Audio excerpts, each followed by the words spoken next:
அண்ணா பல்கலைக்கழக சம்பவம் தொடர்பாக சட்டப்பேரவையில் விவாதம் நடைபெற்றிருக்கிறது. அதில் அண்ணா பல்கலைக்கழக மாணவி பாலியல் வன்கொடுமை சம்பவம் தொடர்பாக சட்டப்பேரவையில் நடைபெற்ற விவாதத்தில் அதிமுக உள்ளிட்ட கட்சிகள் கொண்டு வந்த கவனஈர்ப்பு தீர்மானம் மீது சட்டப்பேரவையில் விவாதம் நடைபெற்றது.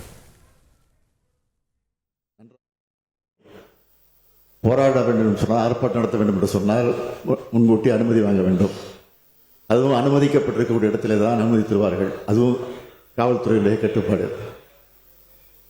நேற்றைக்கு கூட ஆளுங்கட்சியாக இருக்கிற திராவிட முன்னேற்ற கழகத்தின் சார்பில் பல்வேறு இடங்களில் ஆர்ப்பாட்டம் நடந்திருக்கிறது. திடீரென்று சில நேரங்கள் ஆர்ப்பாட்டங்கள் அனுமதி இல்லாமல் அவர்கள் நடத்திய காரணத்தால் அவர் மீதும் வழக்கு போடப்பட்டிருக்கிறது. ஆளுங்கட்சியாக இருந்தாலும் திமுக மீது வழக்கு போடப்பட்டிருக்கும் போதை நம்முடைய ஜி.கே. மணி அவர்களுக்கு எடுத்துச் சொல்கிறேன்.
அண்ணா பல்கலைக்கழக மாணவி பாலியல் வன்கொடுமை சம்பவம் தொடர்பாக சட்டப்பேரவையில் முதலமைச்சர் ஸ்டாலின் விளக்கம் அளித்திருக்கிறார்.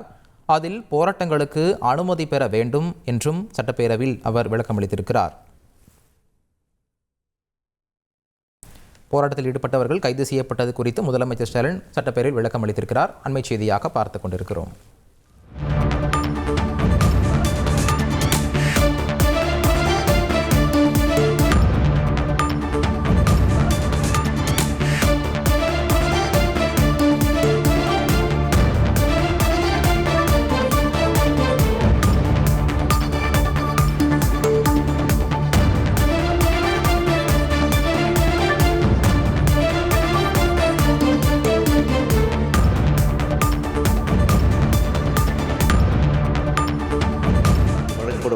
செய்திகள் எல்லாம் எடுத்து சொல்லியிருக்கிறார்கள்.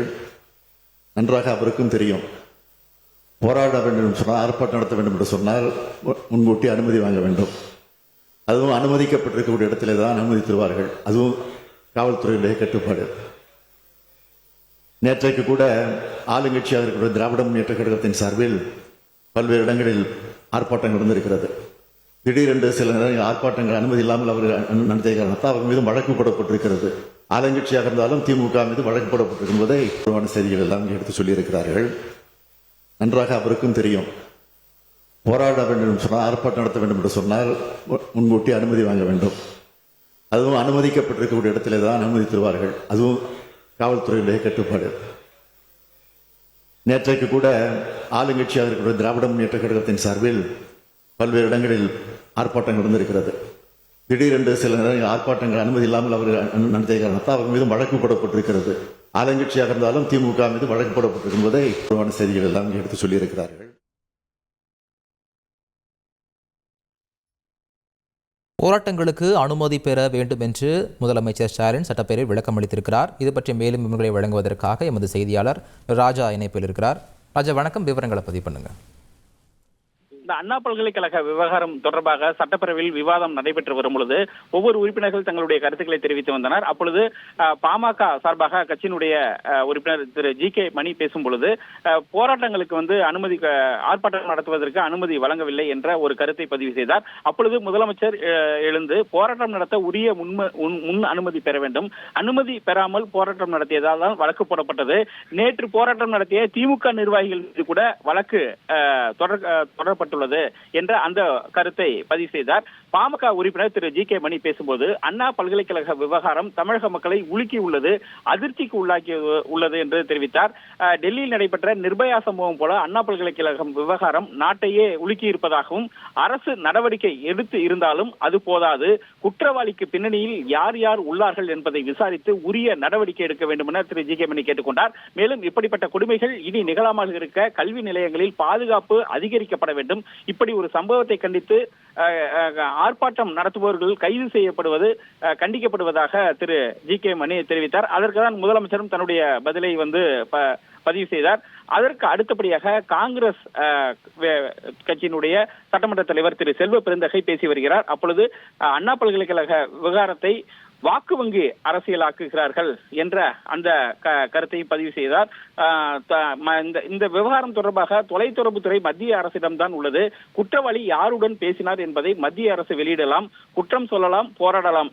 யார் அந்த சார் என கேட்கும் நீங்கள், நேற்று ஒரு காவல் அதிகாரி கைது செய்யப்பட்டார், அவருடன் ஒரு சார் கைது செய்யப்பட்டுள்ளார், அதற்கும் அவர்கள் பொறுப்பேற்பார்களா என்ற அந்த ஒரு கேள்வியையும் எழுப்பினார். அதாவது அண்ணா நகரில் அந்த பாலியல் வழக்கு தொடர்பாக அதிமுக ஒருவர் கைது செய்யப்பட்டுள்ளார்.